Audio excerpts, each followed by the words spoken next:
పెద్ద టాస్క్. ఎందుకంటే గతంలో కూడా చాలా సార్లు కవిత మాట్లాడారు. ఎప్పుడైతే కవిత లిక్కర్ స్కామ్ కి సంబంధించి వచ్చిన తర్వాత పరిణామాలన్నీ ఒక్కొక్కరు గమనిస్తూ ఉన్నారు.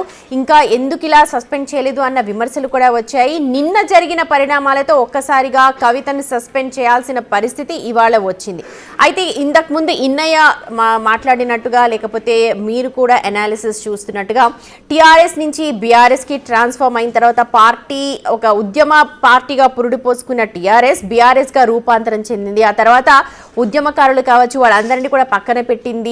ఇప్పుడు ఆయన అన్నట్టు కర్మ సిద్ధాంతం, సంఖ్య సిద్ధాంతాన్ని కేసీఆర్ నమ్ముతున్నప్పటికీ కర్మ సిద్ధాంతం అన్నది మళ్ళీ ఇప్పుడు వెలుగులోకి వస్తుంది. దీన్ని ఎలాగో ఒక తెలంగాణ వాదిగా మీరు ఎలా చూస్తారు?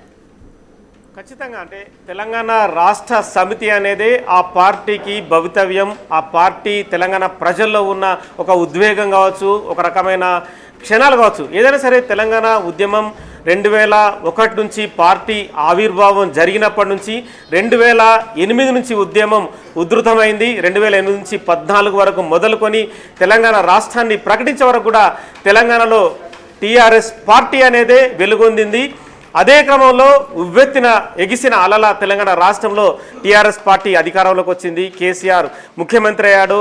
తెలంగాణ రాష్ట్రాన్ని నీళ్లు, నిధులు, నియామకాలతో తెలంగాణ ప్రజల్లో అంటే ఆవేశాన్ని రగిల్చడం కావచ్చు, ఉస్మానియా కావచ్చు, కాకతీయ కావచ్చు, మహబూబ్నగర్ విద్యా కళాశాలలు కావచ్చు, ప్రతి జిల్లాలో కూడా పెద్ద ఎత్తున విద్యార్థులు, ఉద్యమకారులు, ఉద్యోగులు, మేధావులు అందరూ కూడా పోరాటం జరిపిన తర్వాత తెలంగాణ రాష్ట్రం ఏర్పడింది. అదే తెలంగాణ రాష్ట్ర పార్టీ భారత రాష్ట్ర సమితిగా భారతదేశాన్నే ఏల్తామని చెప్పి కేసీఆర్ ప్రకటించడం, రెండవసారి ముఖ్యమంత్రి అయిన తర్వాత ఢిల్లీలో భారీ ఎత్తున భవన నిర్మాణం చేసి ఓపెనింగ్ చేయడం, భారత రాష్ట్ర సమితిగా ఖచ్చితంగా వివిధ రాష్ట్రాల్లో కూడా పోటీ చేస్తామని చెప్పి ప్రకటించడం మనం చూసిన విషయమే.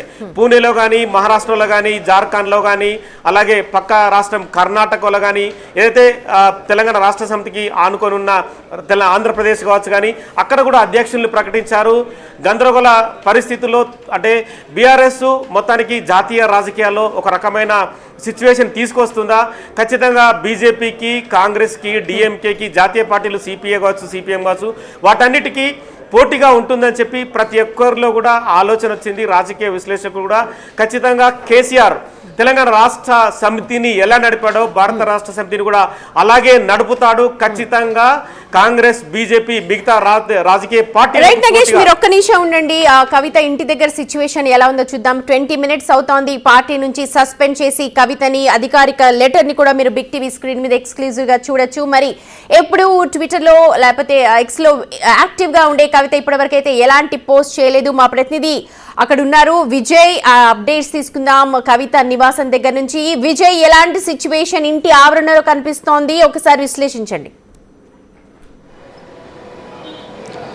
సుమతి, అయితే కొద్దిసేపటి క్రితమే ఇటు బీఆర్ఎస్ పార్టీ అయితే ఎమ్మెల్సీ కవితను బీఆర్ఎస్ పార్టీ సభ్యత్వాన్ని కూడా పూర్తిగా తీసేసినటువంటి పరిస్థితి కనిపిస్తూ ఉంది. క్రమశిక్షణ వేటు వేసి కూడా పార్టీ నుండి సస్పెండ్ చేసినటువంటి పరిస్థితి అయితే నెలకొంది. సుమారుగా 20 నిమిషాలు అవుతున్నప్పుడు కూడా ఎప్పటికీ ఆన్లైన్లో యాక్టివ్గా ఉండేటువంటి కవిత ఇంతవరకు ఎక్కడ కూడా స్పందించలేదు. మరొక పక్క మనం జాగృతి భవన్లో అయితే ఉన్నాము, ఒకసారి చూడొచ్చు, అంతా కూడా సాధారణ వాతావరణమే కనిపిస్తూ ఉంది. ఎక్కడ కూడా జాగృతి కార్యకర్తలు కావచ్చు, లేకపోతే కవితకు సంబంధించినటువంటి ముఖ్యమైనటువంటి అనుచరులు కావచ్చు, ఎవరైనా కూడా అసలు ఏమి జరగనట్టుగా అయితే కొంత ప్రవర్తించడం అయితే అందరినీ ఆశ్చర్యానికి గురి చేసినటువంటి పరిస్థితి కూడా కనిపిస్తూ ఉంది. మరి కొద్దిసేపట్లోనే ఇప్పుడు ఎమ్మెల్సీ కవిత అయితే ఒక ప్రెస్ మీట్ని కూడా పెట్టేటువంటి అవకాశం అయితే కనిపిస్తూ ఉంది. అసలు తనపైన వేటు వేయాల్సినటువంటి అవసరం ఏముంది అన్నట్టు కూడా కొంత గుర్రుగా ఉన్నట్టుగా కూడా సమాచారం అయితే అందుతూ ఉంది.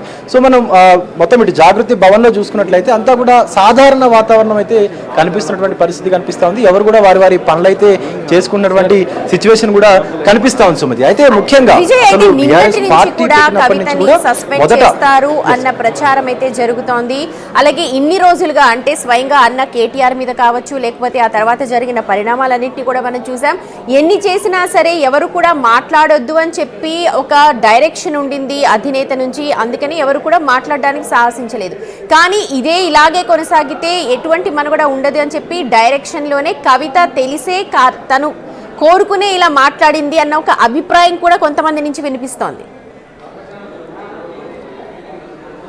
ఎస్, ఖచ్చితంగా సుమతి. ఎందుకంటే రాజకీయ విశ్లేషకులందరూ కూడా సో పొమ్మనలేక పొగ పెట్టేందుకు ఇష్టపడక కవితే కావాలని బయటికి వచ్చేలాగా చేసింది, కావాలనే హరీష్ రావు పైన, ఇటు సంతోష్ రావు పైన, అటు మెగా కృష్ణారెడ్డి పైన కావచ్చు, వీళ్ళందరిపైన కూడా విమర్శలు చేసి ఆరోపణలు చేసినట్టుగా కూడా అనుకున్నటువంటి పరిస్థితి కనిపిస్తోంది. రాజకీయ వర్గాల్లో కూడా పెద్ద ఎత్తున చర్చ కూడా అదే నడుస్తోంది. ఎందుకంటే ఆవిడగా బయటికి వస్తే తను బయటికి వచ్చేసింది, పార్టీకి తనకు సంబంధం లేదంటూ కూడా మాటలు వినిపించేవి. కానీ ఇప్పుడు బీఆర్ఎస్ సస్పెండ్ చేసింది కాబట్టి ఆ తప్పు బీఆర్ఎస్ పైన ఉంచేందుకే కవిత తనను తానుగా ఇలా పోర్ట్రేట్ చేసుకుంది అంటూ కూడా కొంతమంది రాజకీయ విశ్లేషకులు అయితే మాట్లాడుతున్నటువంటి సందర్భం కూడా కనిపిస్తోంది. దీనికి సంబంధించి చాలా వరకు కూడా ఎక్కడైనా సరే ఈ కుటుంబ రాజకీయాలు అనేటివి ఇక్కడ చూసుకున్నా కూడా, అటు ఏపీలో చూసుకున్నా కూడా, ఇటు దేశవ్యాప్తంగా చూసుకున్నా కూడా, ఇప్పుడు తెలంగాణలో చూసుకున్నా కూడా సో మహిళలకు ప్రాధాన్యత ఇవ్వట్లేదు అని చెప్పేసి ఇక్కడ ఉన్నటువంటి జాగృతి సంబంధించినటువంటి మహిళా నాయకురాలు కూడా మాట్లాడుకున్నటువంటి పరిస్థితి కనిపిస్తూ ఉంది.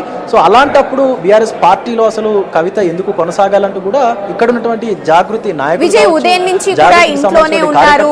నిన్నటి నుంచి కూడా ఇలాంటి వాదన వినిపిస్తోంది, సస్పెండ్ చేస్తారు అని. ఎక్స్ వేదిక కావచ్చు, లేకపోతే ట్వీట్ కానీ అలాంటివి ఎక్కడ కూడా సైలెంట్, ఒక స్తబ్దత కనిపిస్తోంది. 20 నిమిషాలు దాటిపోయింది పార్టీ నుంచి సస్పెండ్ చేసి, ఇప్పటి వరకు కూడా ఎవరు కూడా స్పందించలేదు. ఇదంతా కూడా కేసీఆర్ డైరెక్షన్ లో నడుస్తోంది అని అనుకోవచ్చా మనం? ఎస్, ఎగ్జాక్ట్లీ అనుకోవచ్చు సుమతి. బట్ ఏంటంటే ఎప్పుడు కూడా మనం చూస్తూ ఉంటాము, ప్రతిదీ కూడా సోషల్ మీడియాలో అయితే కవిత యాక్టివ్గానే ఉంటారు. సో ఏ చిన్న విషయాన్నైనా సరే తన ట్విట్టర్ వేదికగా, ఎక్స్ ఖాతా వేదికగా కూడా సో జనాల్లోకి తీసుకెళ్లేటువంటి ప్రయత్నం కూడా చేస్తారు. అలాంటిది ఇప్పటికి సుమారుగా 20 నిమిషాలు దాటినా కూడా కొంచెం కూడా తను రియాక్ట్ అవ్వకుండా, ఎక్కడ కూడా ఎలాంటి పోస్ట్ కూడా పెట్టకుండా తను ఇలా ప్రవర్తించడం పట్ల కొంత అందరూ కూడా ఆశ్చర్యానికి అయితే గురవుతా ఉన్నారు. ఇటు జాగృతి కార్యకర్తలు కావచ్చు, అటు బీఆర్ఎస్ శ్రేణులు కూడా. ఈవెన్ ఎందుకంటే పెద్ద ఎత్తున అటు హరీష్ రావు పైన ఆరోపణలు చేసింది, సంతోష్ రావు పైన ఆరోపణలు చేసింది. సో ఇదంతా అంటే కావాలనే చేసిందా అనేటువంటి కోణంలో కూడా మొత్తం కొంత స్తబ్దత అయితే నెలకొన్నటువంటి పరిస్థితి కనిపిస్తూ ఉంది. ఒకసారి ఇక్కడ ఉన్నటువంటి కొంతమంది నాయకులు అయితే ఉన్నారు, మాట్లాడేటువంటి ప్రయత్నం అయితే ఒకసారి చేద్దాం. అన్న, ఎమ్మెల్సీ కవిత పైన అంటే సస్పెన్షన్ వేటు వేశారు, కానీ మీకు ఎలా ఉంది పరిస్థితి ఏంటి? అసలు నిజంగా అనుకున్నారా వేటు పడుతుంది అనుకున్నారా? వేటు పడడం కోసం మేము అధైర్యపడాల్సిన అవసరం ఏం లేదు. ఎందుకంటే ఇలాంటి వేటులు, ఆటుపోటులు ఇవన్నీ తట్టుకునే సమర్థవంతురాలైనటువంటి మా నాయకురాలు కవితక్క గారు ఇంకా ధైర్యంగా రానున్న రోజుల్లో తెలంగాణ రాష్ట్రంలో ప్రజా సమస్యలపై ఇంకా ఉధృతంగా పోరాటం చేస్తాం. ఇప్పుడు గతంలో దయ్యాలు అన్నది, తర్వాత వేరే మాటలు మాట్లాడింది, ఇప్పుడు డైరెక్ట్గా పేర్లే చెప్పింది. సో నిజంగా అవినీతి చేస్తే బీఆర్ఎస్ పార్టీ హరీష్ రావుని కావచ్చు, సంతోష్ రావుని కావచ్చు, వాళ్ళని ఎందుకు పక్కన పెట్టుకుంటారు? ఇప్పుడు నిజం చాలా లేటుగా తెలుస్తుంది, అన్యాయం ముందుగా గెలుస్తుంది. కాబట్టి ఇవాళ న్యాయం ఓడిపోయిందని అనుకుంటాం, కానీ అన్యాయం ఎప్పుడు నిలబడదు. భవిష్యత్తులో ఎప్పుడైనా చాలా ఆలస్యంగా అయినా నిజాయితీ గల నాయకురాళ్ళు చాలా సమర్థవంతంగా మంచిగా నిలబడతారు ఈ తెలంగాణ రాష్ట్రంలో. ఇప్పుడు కవిత కొత్త పార్టీ పెట్టబోతున్నారంటూ కూడా జాగృతి కార్యకలాపాలు మొదలుపెట్టినప్పటి నుంచి, ఈవెన్ ఆవిడ జైలు నుంచి బయటకు వచ్చినప్పటి నుంచి కూడా మాట్లాడుకున్నారు. ఇప్పుడు ఈ సెనేరియో చూస్తుంటే బీఆర్ఎస్ నుంచి సస్పెండ్ చేసిన తర్వాత ఇప్పుడు పెట్టేటువంటి అవకాశం కనిపిస్తుందా పార్టీ?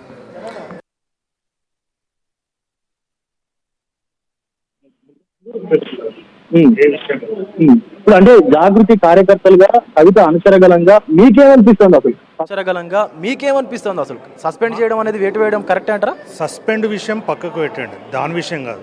మాకు మాత్రం ఇది జాగృతి తరపున అందరికీ మన స్టేట్ మొత్తంలో మంచి జరగాలని కార్యక్రమాలు నిర్వహిస్తాం మేము. ఇప్పుడు ఇప్పటికీ తెలంగాణ జాగృతి తరపున కార్యక్రమాలు చేస్తారా? ఆల్రెడీ జరుగుతాయి కూడా కార్యక్రమాలు. రైట్ సుమతి, చూడొచ్చు సస్పెండ్ చేసినప్పటికీ కూడా తెలంగాణ జాగృతి నుంచి ఎలాంటి కార్యక్రమాలను కూడా మేము ఆపమంటూ కూడా జాగృతి కార్యకర్తలు చెప్తా ఉన్నారు. మరొక పక్క ఇటు సస్పెండ్ అవ్వడమే మంచిది అంటూ కూడా కొంత అభిప్రాయాన్ని అయితే వ్యక్తం చేస్తా ఉన్నారు. ఎందుకంటే మంచి అనేది లేట్గా తెలుస్తుంది కాబట్టి మేము ఈరోజు కవిత గారిని సస్పెండ్ చేయడం అనేది మాకు అంత పెద్ద బాధ కలిగించే విషయం కాదు అంటూ కూడా ఇక్కడ ఉన్నటువంటి జాగృతికి మంచి రోజులు, లేకపోతే జాగృతికి భవిష్యత్తు ఉంటుంది అని అంటున్నారు. అండ్ ఆల్రెడీ కొత్త ఆఫీస్ తీసుకోవడం, పార్టీకి అక్కడ గృహప్రవేశం చేయడం, అవన్నీ కూడా మనం చూసాం. ఎలాంటి కార్యక్రమాలతో జాగృతి ముందుకెళ్తోంది ఏమైనా కనుక్కోగలరా అక్కడ?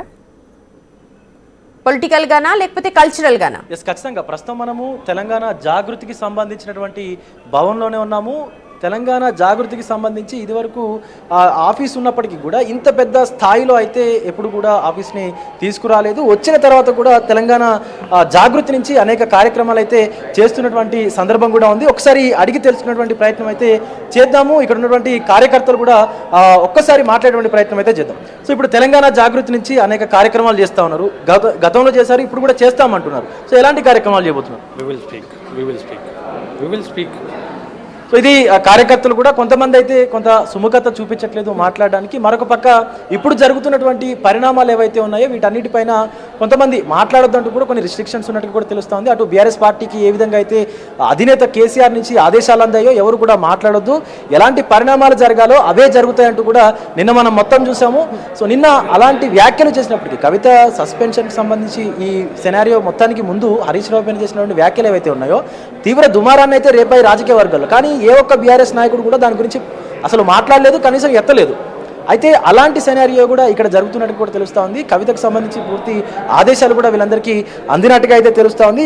మరికొద్దిసేపట్లోనే కవిత తన అభిప్రాయాన్ని కూడా ప్రజల ముందు ఉంచేందుకైతే ఒక ప్రెస్ మీట్ని నిర్వహించేటువంటి అవకాశం అయితే కనిపిస్తూ ఉంది. సుమతి, ఏ సమయంలో ఉండే అవకాశం? ఎందుకంటే ఆల్రెడీ ½ అన్ అవర్ దాటిపోయింది, మనకు సస్పెండ్ చేసి ఈ పార్టీకే స్పందించాల్సి ఉంది అని చెప్పి రాజకీయ నాయకులు అంటూ ఉన్నారు. అలాగే పబ్లిక్ కూడా కోరుకుంటారు. ఎందుకంటే తెలంగాణలో తెలంగాణ జాగృతి కావచ్చు, లేకపోతే బతుకమ్మకు సంబంధించి తెలంగాణ సంస్కృతి సాంప్రదాయాలని ముందుకు తీసుకెళ్లడంలో బతుకమ్మ పాత్ర ఎవరు మరవలేరు. దాన్ని నెత్తికెత్తుకున్నారు కవిత. ఆ రకంగానే ప్రజలకు దగ్గరయ్యారు. ఆ తర్వాత ఎంపీ పదవిని చేపట్టారు. ఆ తెలంగాణలో ఎప్పుడైతే మరుగున పడిపోయిన కళాకృతులు ఉంటాయో, సంస్కృతి సాంప్రదాయాలు ఉంటాయో, వాటన్నిటిని కూడా వెలుగులో తీసుకొచ్చారు. ఖచ్చితంగా ఇవన్నీ కూడా పార్టీ ఆవిర్భావానికి కావచ్చు, పార్టీ పూర్వ వైభవాన్ని తీసుకురావడానికి, లేకపోతే పార్టీని చెరిష్ చేయడానికి ఇవన్నీ కూడా హెల్ప్ అయ్యాయి. మళ్ళీ ఇప్పుడు రాబోతోంది బతుకమ్మ పండుగ. మళ్ళీ వీటన్నిటిని రిపీట్ చేసి తనకంటూ ఒక స్పెషల్ క్యాడర్ని ఏర్పాటు చేసుకునే ఆలోచనలు ఏమన్నా ఉంది అని మనం అనుకోవచ్చా? ఎగ్జాక్ట్లీ అనుకోవచ్చు సుమతి. మనం ప్రజెంట్ సెనారియో చూస్తూ ఉన్నాము. ఈవెన్ ఇప్పటికీ సస్పెన్షన్ జరిగినప్పటికీ కూడా జాగృతి కార్యకర్తలందరూ కూడా జాగృతి భవన్లోనే ఉన్నారు. ఈవెన్ ఈ సెనారియోకి సంబంధించి పూర్తిగా అందరూ కూడా మాట్లాడుకున్నటువంటి పరిస్థితి కనిపిస్తుంది. కొంతమంది కార్యకర్తలు ఉన్నారు, ఒకసారి వాళ్ళతో కూడా మాట్లాడేటువంటి ప్రయత్నం అయితే చేద్దాం. అంటే ఈ సస్పెన్షన్కు సంబంధించి అసలు ముందస్తు ఇన్ఫర్మేషన్ ఏమైనా ఉందా లేదా అనేది కూడా అడిగి తెలుసుకున్నటువంటి ప్రయత్నం అయితే చేద్దాం. అనే ఈ సస్పెన్షన్కి సంబంధించి మీకు కార్యకర్తలందరికీ ఏమైనా ముందస్తు ఇన్ఫర్మేషన్ ఏమైనా ఉందా? కవిత మాట్లాడరా మీతో? ముందస్తు ఇన్ఫర్మేషన్ అని కాదు, ఏదున్నా ముక్కుసూటిగా మాట్లాడే మనస్తత్వం కవితక్క గారిది. ఆ పార్టీలో కొంత అన్యాయం జరుగుతుంది, సామాజిక తెలంగాణ ఇంకా రాలేదని ఓపెన్గా చెప్పింది. అంటే చాలా ధైర్యం ఉన్నటువంటి నాయకురాలు కవితక్క గారు. దీనికి వాళ్ళు ఏ విధంగా స్పందిస్తే అది వారిష్టం. మా నాయకురాలు ఏం చెప్పారో అది ధైర్యంగా చెప్పగలిగినటువంటి నాయకురాలు కవితక్క గారు. అంటే ఇప్పుడు సస్పెండ్ అయిన తర్వాత కానీ సస్పెండ్కి ముందు కానీ ఇలాంటి చర్యలు ఉండబోతున్నాయి నా మీద అని చెప్పి మీతో ఏమైనా మాట్లాడారా? సస్పెన్స్ గురించి ఏం ఇన్ఫర్మేషన్ అట్లాంటిది ఏమి ఉండదు. ఎందుకంటే ఏదున్నా ధైర్యంగా మాత్రం ఎదుర్కొనగలిగే నాయకురాలు. సో ఇది పరిస్థితి సుమతి. సస్పెన్షన్కి ముందు కానీ సస్పెన్షన్కి తర్వాత కానీ ఎలాంటి ఇన్ఫర్మేషన్ అయితే లేదు అని చెప్తా ఉన్నారు కార్యకర్తలు. కానీ ప్రతి ఒక్కరిని కూడా ఎవరు కూడా అధైర్యపడొద్దు, ఖచ్చితంగా మనము ముందుకు వెళ్దామంటూ కూడా ప్రతి కార్యకర్తకు కవిత ధైర్యం చెప్తున్నట్టుగా అందరితో మాట్లాడుతున్నట్టు కూడా తెలుస్తా ఉంది. Right Vijay, thank you so much. అది కవిత నివాసం నుంచి మా ప్రతినిధి విజయ్ అందిస్తున్న అప్డేట్స్. ఎస్, మనకు లేటెస్ట్ బ్రేకింగ్ అందుతోంది.